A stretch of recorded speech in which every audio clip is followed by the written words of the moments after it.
Right. Good morning, everyone. Oh, yeah.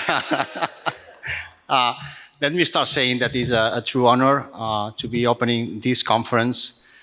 You may recall that when the city of Tuzla was selected to host this year's Euruko, there was some uncertainty, right? Because how do you reach that city?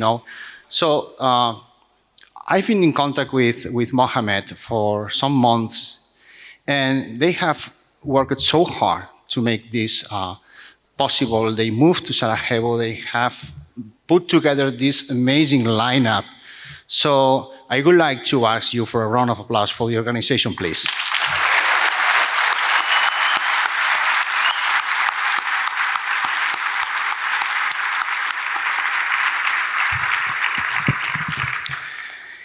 All right, Zeitwerk, my baby. So I've done a bunch of talks about Zeitwerk over the years. The first batch, we could say, of talks kind of presented the project, what's the reason for it, and, talk a little bit about the project. That was RailsConf 2018, for instance. I had the honor to give the opening keynote of RailsConf in Portland 2022. In this one, I talked a little bit about the history of the project, some technical difficulties that we had at the beginning, some people that helped with them, and other stuff like that. And lately, I've been doing talks. Yeah. That's friendlier, B. Please talk with Adrian. It's going to be next week, right? Or yeah, next week. Friendly RV. Awesome conference, man. So the last talks have been explaining how Zeitwerk works. Okay, because I like that people understand what it is doing on your behalf, rather than having a black box. At least if you are interested in understanding that. All right. So how does it work, right? But for Euruko, I've prepared a brand new talk with a different perspective. So I would like to talk about stuff related to software development, let's say that way, with things, gravitating towards Zeitwerk, or using Zeitwerk as an example for things. That's more or less the aim of this talk. And this is what the things that we are going to talk about. First, I am going to do an overview of the project. Then I'm going to talk about method signatures in Ruby. Some remarks related to API design with some humble examples from the library. I would like to discuss private interfaces in Ruby as well. And then I'm going to talk a little bit about software errors. And there's a final section with some future work that is in the horizon. All right? All right, let's start. So for those of you that may know what is Zeitwerk, Zeitwerk is a Ruby gem that provides these main features to any Ruby project, as long as it satisfies some conventions in the file system. It is the library that nowadays Rails uses to provide these features, all right? So the main one is autoloading. Autoloading means that you can use your code without using requires, basically. Now, having autoloading in place, then you are able to decide when do you want to load your code. It can be on demand, lazily, or it can be eagerly, right? So upfront. It is important to understand that in order to eager load a project, you need to have autoloading in place. Why? Because when you eager load a file, maybe at the top level or within a class body or something, you have an include of a mixin, and if that mixin was not already eager loaded, then autoloading triggers, loads the mixin, and your eager loading continues. So it is like intertwined, all right? Indeed, eager loading is internally implemented as a recursive autoloading. Is not a recursive required for consistency reasons. Finally, reloading is the ability to edit your code and have your changes refreshed, basically, all right? There's more features in Zeitwerk, okay? But these are the main ones. So, which were the motivations for this project? So, Rails has been able to auto-load since the beginning, okay? But that auto-loading has fundamental limitations. The technique had fundamental limitations. It was based on a callback called cons missing, okay?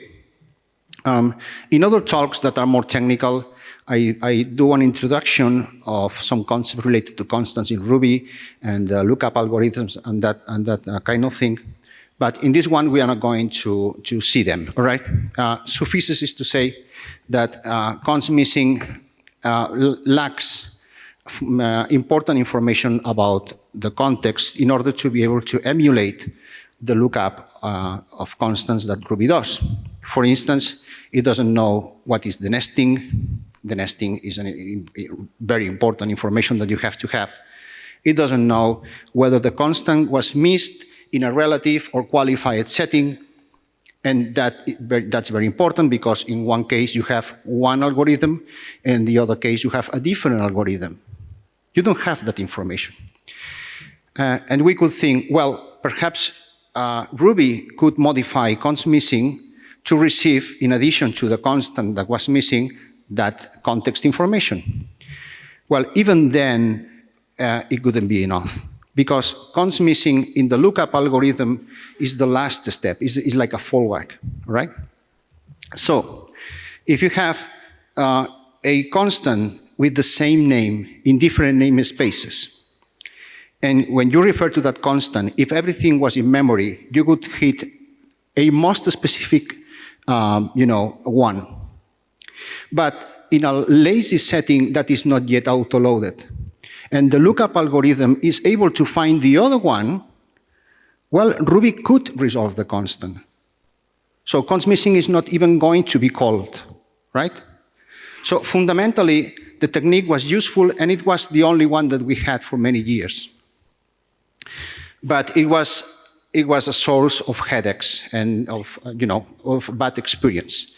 Basically, at sometimes your code just didn't work as you expected.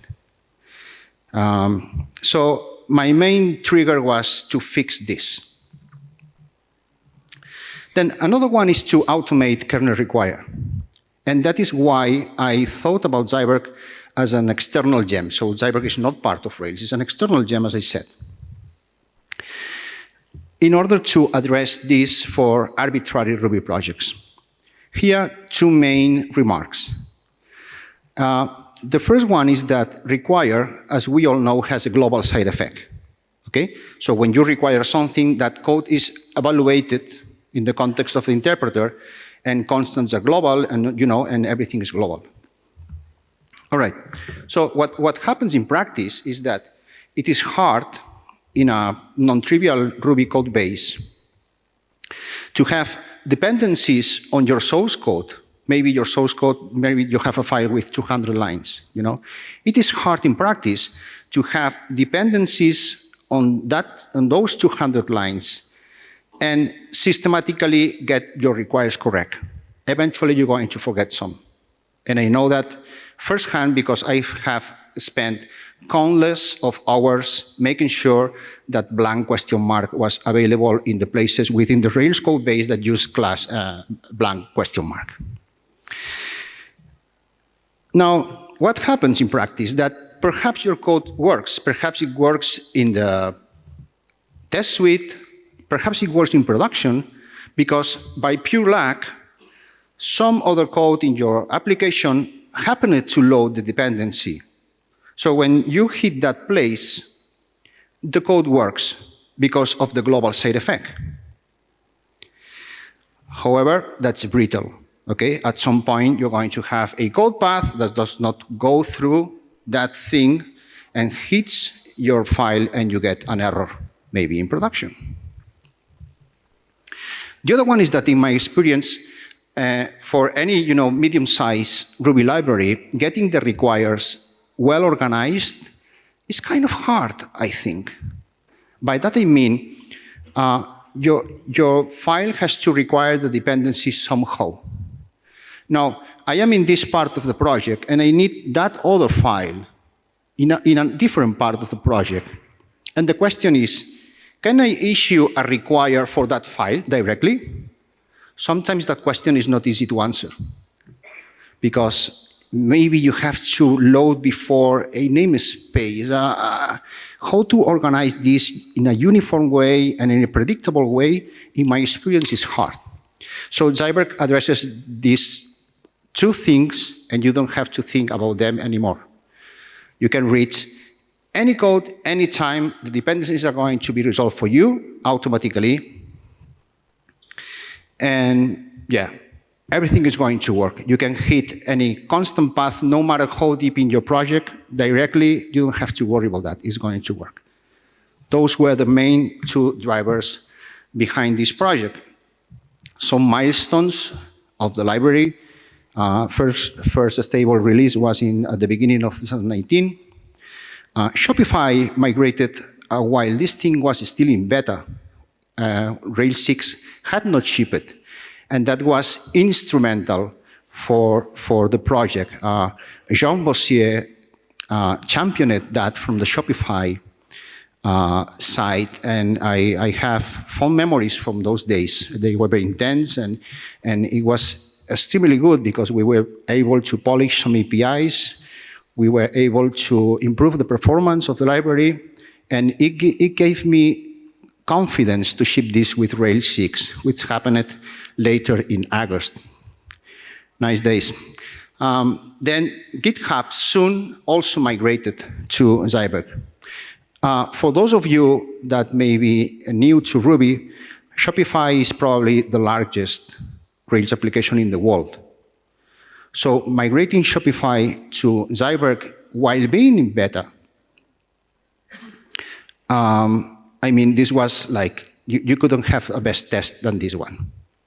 And then this GitHub migrating is also like a confirmation, like, yes, we have a solution for these problems.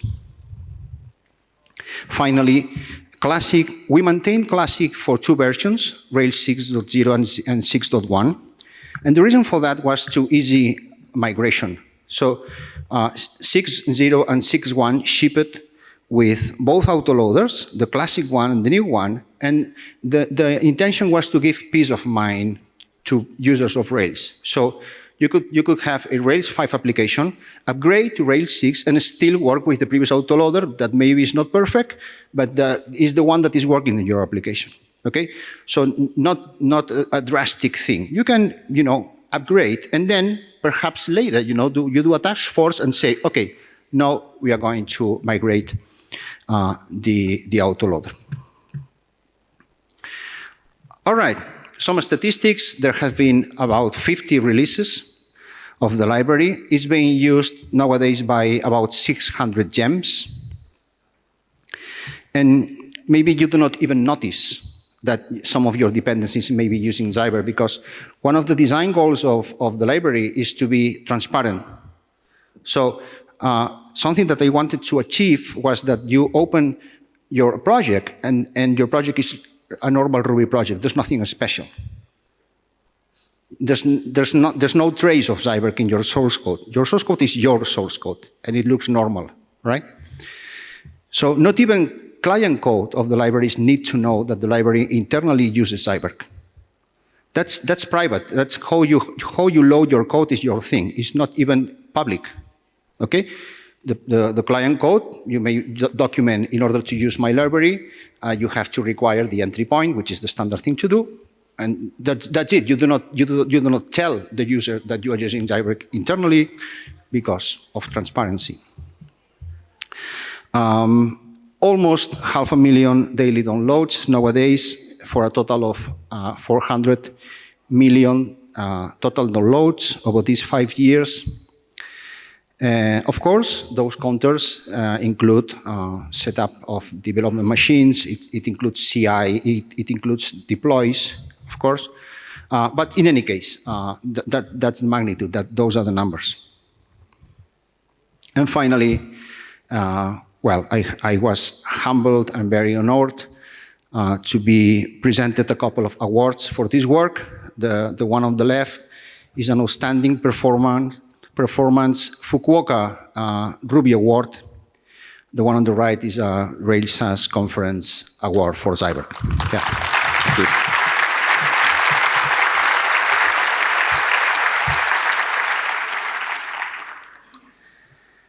All right, let's talk about method signatures. All methods in Zeitwerk have documented signatures. So for instance, this one is pushdir, which is public API.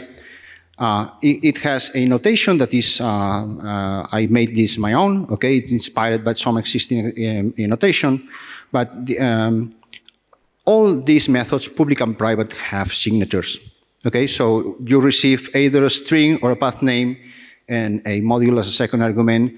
This method returns nothing, meaning every method returns something in Ruby, but that means you cannot rely on that. So you use this method only for the side effects, right? So you say that with void, which is inspired by C. This method may raise this particular exception. That's the contract of the method, okay? And my reflection here is that these kind of things are not so common in Ruby in general, okay?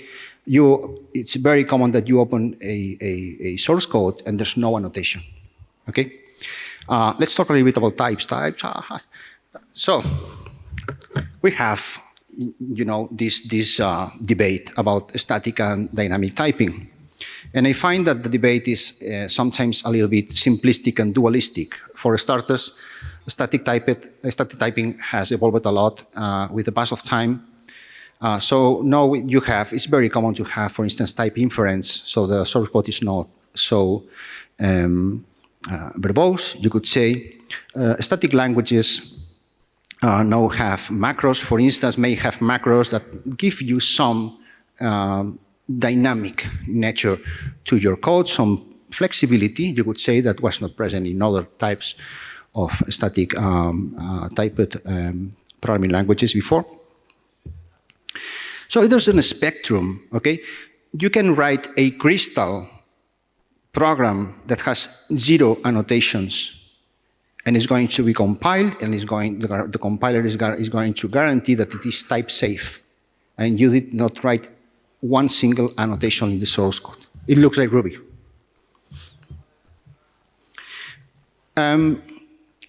However, we have something in common, both the dynamic and the static mindset. As a programmer, you have to know what the method accepts, you have to know what the method returns, and you have to know the exceptions that the method raises.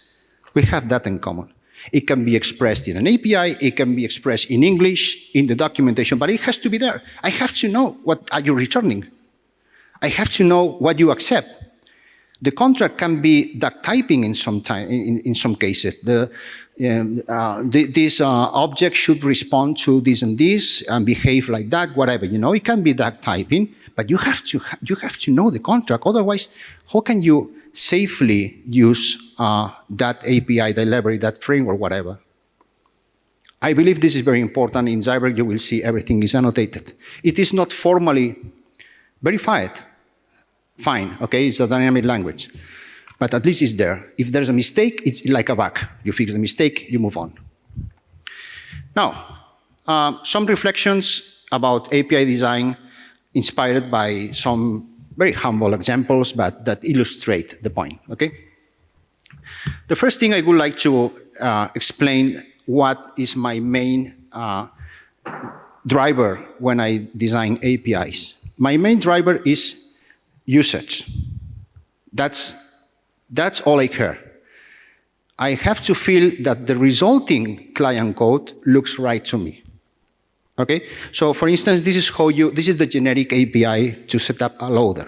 All right? You don't see this if you are using Rails, because Rails does this for you. There's an integration code that does this for you. But you get a loader, you tell me where is the project, set up, done. I shouldn't need anything else. And I don't. That's all. The rest of the code is yours. Now, in the case of a gem, conventionally, you know where things are, so you do not even need to have the second call. There's one thing specialized for gems. That's all. And that's, you could say, it's not a linear process. It's not that I sit down before I write any single line of code and I think, okay, this is going to be the API. No, the API kind of shows up in a sense. This is like my North Star. When I write in code, I am at the same time kind of have a parallel thread that says, okay, is this the use that I want, for this library? Now, you may need to configure things if the defaults are not in auth, and one case for that is inflections. Okay, the library needs to know how to inflect file names. So from user.rb, I need to know that the expected constant there is user capital U. That's inflecting, and there's a default inflector that all loaders have, which does the most simple and fast and deterministic thing that you can have. There's no global configuration. Every loader has full 100% control of their inflectors. They also have a logger. That's the same for loggers. But you may need to configure that. One common use case is acronyms, all right? So let's talk about the API for doing these inflections, these custom inflections. How do you do that, The thing that you want to provide an API for is to be able to express this thing. I want to tell you which is the constant path that this file should define, okay? So my parser's HTML parser. HTML, perhaps you want to have it capitalized. Fine, you can do that, all right? But how does Zeitwerk is going to ask you for that? All right, so one possibility, and this exists, is that you subclass the default inflector and you say, well, in this special case, this is my thing. Otherwise, I delegate with super to the default inflector. That's my special rule. That's one way to do it. Now, which is the signature of this thing? Well, a very natural one to choose is I give you the file, you give me the constant path. Very natural, and I think that if this shipped, it would be no surprise. It's the natural interface to have. All right. One principle of API design, good interfaces prevent user mistakes by design. So the user does not even have to think about that, okay? This is a bread slicer from my neighborhood in a supermarket, all right? The way it works, you put bread there, and there's blades, and they slice the bread, and you get the bread sliced in the supermarket, okay? Of course, there are blades. There's some danger there. So what do you do about the possibility of getting hurt? One way to do that is to add documentation to the thing, all right? So you have to read the documentation and be careful about that, That's one way to do it. But there is a better way to do it, which is to remove the danger, 100%. The way to do that is that in order to operate this machine, you have to close the machine. And only if it's closed, those blue buttons to the right work. Otherwise, they do not do anything. So you remove the danger, all right? So I am going to remove the danger from this API. The first thing that I'm going to do is I'm not going to pass the extension. The extension is meaningless. You want to inflect the base name, basically, okay? So I do that for you. You don't have to worry about the extension. It's a small, but it's a point of failure. And it is redundant as information, so let's remove that. Now, I am asking for a constant path. Well, here we have a typo, because the directory is in plural, but the namespace is singular. That's an error. That's a user error, all right?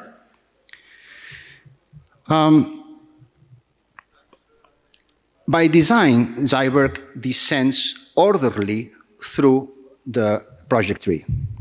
So before hitting the HTML parser, I hit my parsers, the directory, the parent directory. And I had to ask before for the inflection of my parsers. And at some point, I got the information that that directory defines the my parsers constant. So what happens is that I am asking you for an information that I do not need because I have it already. Why should I ask you for the full constant path when I know which is going to be the namespace? So you remove that. You remove that. Giving HTML parser, which is the inflection of that, is the base name. Now, if you come from a legacy project, maybe you need to, maybe for legacy reasons you have HTML parser with lower cases in some place, with upper cases in another place. Maybe you need to have some logic, you know. So I'm going to also give you the absolute path in case you need it. So this could be the contract. You get the base name, you get the apps path, and you do the logic. Now, another one is that good interfaces steer users toward best practices. So I have had clients that had API uppercase in some parts of the project, API lowercase in other parts of the project, because in classic mode that was easy to do. The result is a nightmare. You never know if this controller or whatever is with lowercase or uppercase. It's a mess, okay? So good interfaces steer users towards best practices. How? You make the best practice the path of less resistance, you could say. Okay? You make the best practice the first thing that you document. Then maybe you need to cover other things that go second. But the first thing, you know, implicitly you are communicating to the user how to do that. So why we do not need to have the absolute path or anything for the base case. The base case is that I encourage you to have API inflected in one single way in all your code base. Uniformity, right? So in order to, you know, you are saying nothing, but inflectors, the default inflector has a way to override the default logic. And this is the API. You say that API is going to be inflected as API uppercase, extremely easy, cheap to do, very, you know, readable, and that's it. So that was the final polish on this reasoning. Now, the logger has API, you know, to some flexibility, some options to set the logger that you want. If you want a logger, by default, there's no logger. And here I would like to illustrate that good interfaces acknowledge asymmetries. So sometimes the use cases are not symmetrical, and you do not need a uniform API, you know, round that doesn't reflect this. So I learned this in 2000. I was doing Java by that time, and this is the way you write a line-oriented loop in Java, at least in those times, okay? You instantiate an input stream reader, and you pass that to a buffer reader, then you declare a line, and you have an iterator to loop over them. All right, I was used to this kind of APIs, and this is not a critique of Java. I have huge respect for all programming languages, so I'm just sharing a personal experience with one particular thing, all right? Now, in a table in the company I was working at, I found the Llama book. The Llama book is the introductory book to Perl. And I casually browsed that book, and I saw that to do the same thing in Perl, you did this. Same thing. Super performant, super compact. That is called the diamond operator. Does Perl have low-level interface for I/O? Yes, of course. But Perl acknowledges that line-oriented loops are kind of common, you know, in some kind of programs. So it says, okay, this is the uniform thing with the API, POSIX, whatever, you know. But you know what? This is very common, so it deserves ad hoc API that departs from the uniformity.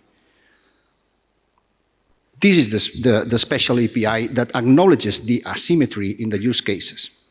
So very simple application to Zeitwerk. This is the generic one. You can use this one, but there is an extraordinarily common use case, which is I have this application. I want to understand how it's loading. Maybe there's a Stack Overflow question, and we need to understand what is going on. So for those use cases, this is overkill. Recognize that this is super, super common. How? Just log, exclamation mark. So that's all you have to do, loader, log, exclamation mark. Okay? We departed from the uniformity of the genericity of how to set a logger, which interfaces. Fuck it. Log, exclamation mark is going to bring the standard output, which is what you are going to do anyway, and that's it. And and in Rails we have something similar for the same reason. All right. Now I would like to talk about private interfaces. The question is, what is the public interface of a Ruby programmer, of a Ruby library framework? I'm going to tell you what it is not. The public interface of a library, it is not the methods that have public Ruby visibility. That is not the public interface. If you see a public method in a class that belongs to the public interface, you cannot assume that belongs to the public interface. Why is that? Because in Ruby, we do not have a marker for a visibility within a library. And in a library, it is very common that some part of the library needs to use a different part of the library, and for technical reasons, to be able to use it, you need the methods to be public. But that does not mean the users can use that method. That's internal, okay? It's technically has to be public Ruby public visibility, but it is internal. And you can leverage that because since you have full control on your internal API, maybe you can rely on things that you control. Maybe you control that at this, if we hit this point, this and this and this is set up so I can be more performant because I can assume things that I control. Okay, so it's not just a matter of look, this you can use this, you cannot use. It's not so easy. It's that the internal APIs are not designed for public usage, typically. So Ruby does not have this concept. Many programming languages does not have this concept. Ruby does not have even the concept of a gem, if you think about that. The concept of gem is a construction on top of Ruby. Ruby, the programming language, does not have libraries. The programming language has files that you can require. That's the end of it. So it doesn't even have a meaning for Ruby to be constrained to library. It doesn't have that concept. You would need to introduce the concept formally in the programming language to be able to do something like that. Now, there are use cases that I think are valid for using private interfaces. One is that if you privately use it, for instance, in your project, in your company, there's this bug in this dependency. I know that I can monkey patch this quickly, and I can do anything monkey patching, okay? But it's private. It's your code, okay? And maybe you have a guard that says if you are upgrading this library, abort booting. You cannot boot. Please double check if this ticket was resolved. Double check if this patch still applies. Otherwise, delete all this thing. This is temporary, okay? I think that's a valid use case of private interfaces. Sometimes you can make that in a blog post or something, as long as you advise that you are using private interfaces. So you could say the etiquette is that if you do that, and that changes in a super minor micro patch upgrade of the library, you cannot complain. Okay, you took the risk, it's your responsibility, that's the contract. So that's all fine. But I have seen private interfaces published without warnings, all right? So example code that is using private interfaces, and not with bad faith. Simply, people did not realize, that those were public interfaces. So how to communicate that to end users? One way is to use my gem. I told you it was private. That's one way to communicate to users that they are using something private, because if you, for instance, have this method private interface and they define it, well, in your next version of the library, you can declare that you are changing this private interface, and then if there is code that is using that interface, well, they are going to notice. They are going to notice. Basically, the file is removed, and you say, I was using a private interface. That's why my file disappeared, okay? But then that may raise questions as well. So, well, that's an option, but it's not the option that I have.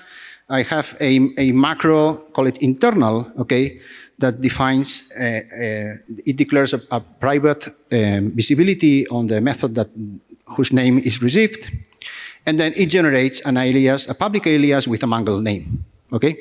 So the intention here is that if you open the source code and you see internal def, that's a callback. Internal def, well, I think it's clearly communicating that this is internal, all right? In addition to that, you see here on file autoload that if you try to use on file autoload, it's going to fail because it has private visibility, okay?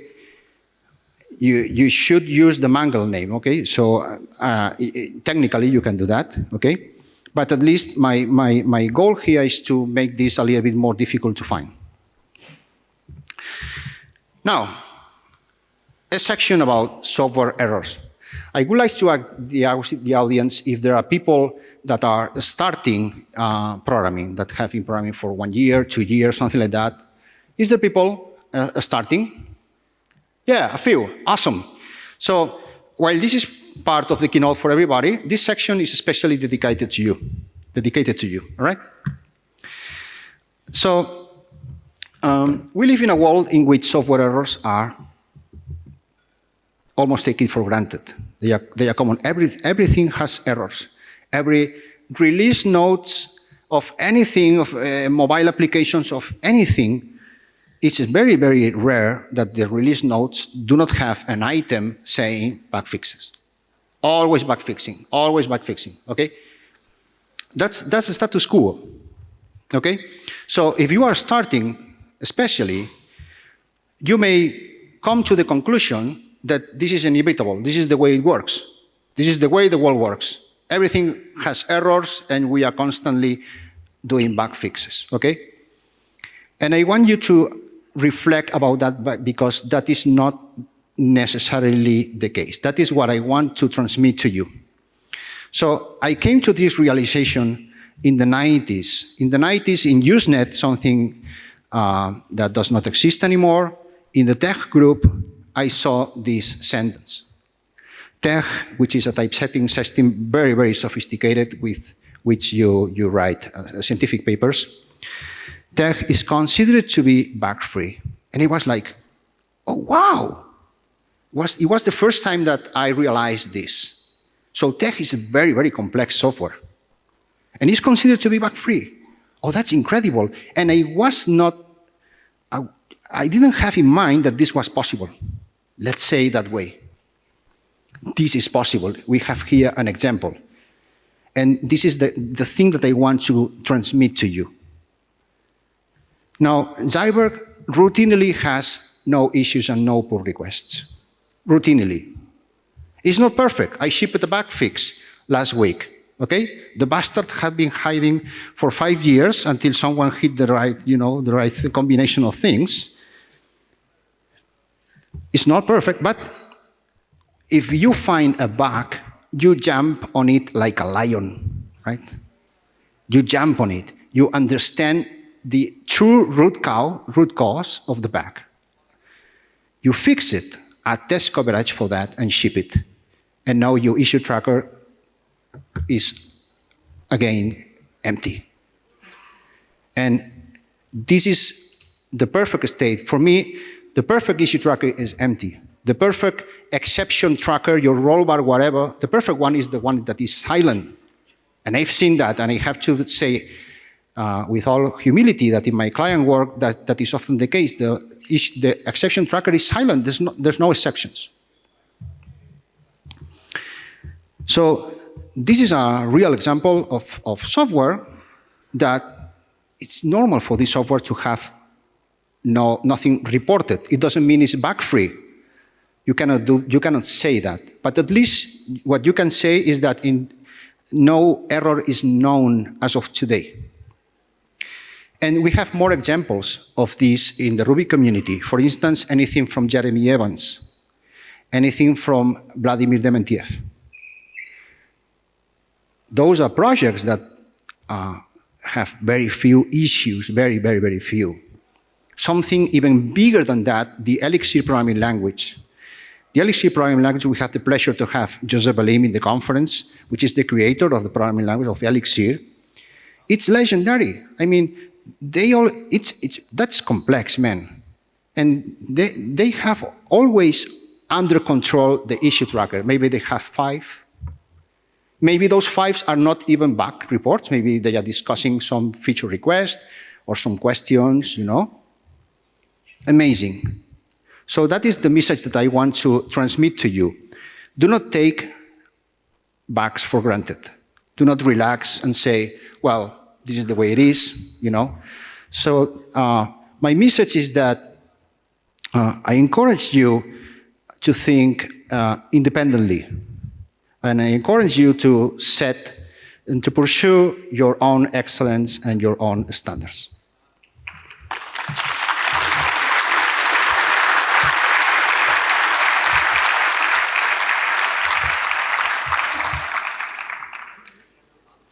Now, some words about a future work in Zeitwerk. The main goal of Zeitwerk was to provide auto-loading, matching, the way Ruby resolves constants, which was the mismatch that the classic autoloader had. You didn't get always the one that Ruby would have resolved.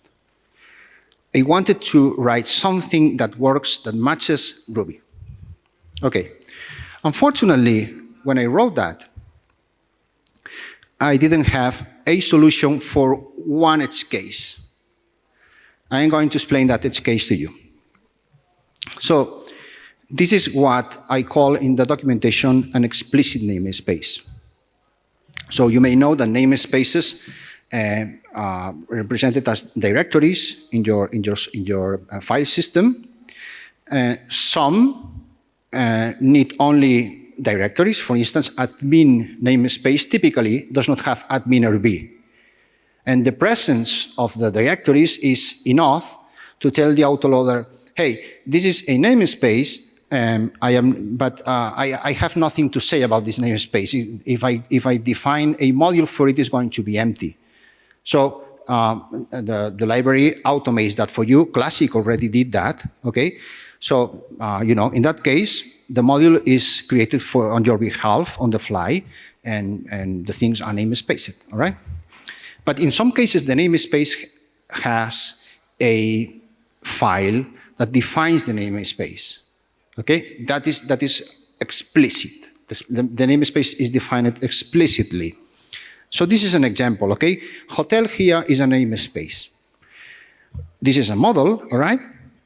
But let's say, for the sake of the example, that the logic that belongs to pricing, related to pricing, just to organize the code, is extracted into a module. That module is included in the class, so in the end you have the full surface anyway. But from an organizational point of view, you have that, more scope in one file. All right, so we extract the logic. So we have hotel/pricing RB. That hotel pricing, that pricing is in the hotel namespace. This is a very natural way to organize this. So this is what we would like to do. We would like to define the hotel namespace. By the way, for those starting, namespaces can be both classes and modules, all right? So in this case, it's a class. And we would like to include this pricing thing. However, we cannot just evaluate hotel.rb. Why? Because if we evaluate hotel.rb, hotel : pricing is not defined. So when we hit the include line, this is going to blow up. All right, what about, well, we could perhaps load before pricing. Well, no, I'm sorry, but you need hotel in order to be able to evaluate the second file. It's right there in the namespace. So what do you do about that? You cannot load any of the two. So this works in Zeitwerk, okay? This works. And the way it works is that Zeitwerk sets a trace point for the class event, okay? This is a technical thing. Basically, when the class keyword is executed and the class is created and assigned to the constant, you get called. So this callback, this block is going to be called. So, Zeitwerk sets this trace point internally, and when class hotel is evaluated, our block is called. So at that time, include pricing has not been executed yet. We are just in the middle, at the top. So we are on time to go and scan the hotel directory and prepare things, set up things, so that when the block returns, pricing is already defined. So we were able to execute pricing at that point because hotel is already defined. So that is how we solve this chicken and egg problem, by hijacking that thing. This has worked well, and it has been in Zeitwerk since the beginning.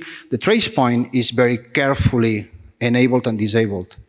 So if there's no explicit namespace known, trace point is disabled. If there is one that has not been yet loaded, we enable it, and as soon as that is triggered, is disabled. All right? So that trace point, I did benchmarks and everything, has no overhead, and we can solve this chicken and egg problem. However, there are edge cases that cannot work with this technique, and these are the ones. So Ruby allows you to define classes and assign those classes to constants. Here we have a class new, that's creating a class object, and it's stored in the C constant. You can define structs. You can define with this new data thing, other classes. Well, the callback, the trace point, is not called in this situation. So these kind of idioms work in all normal Ruby files. So that works, okay? The only place in which these idioms do not work is when this thing plays the role of an explicit namespace. It's in that particular edge case. Unfortunately, I couldn't cover this one. But in Ruby 3.2, and this is again a work from John Vossier, we have module const added, all right? I am not going to explain the technicalities of this, but modulus, I have not written the patch. I believe this solves it. This is going to be a change in the way the library works, because Zeitwerk nowadays supports Ruby 2.5. Okay, so I would require Ruby 3.2 in order to be able to use this technique. And I believe that with this technique, the library would be complete, mission complete, 100% match. So, yeah.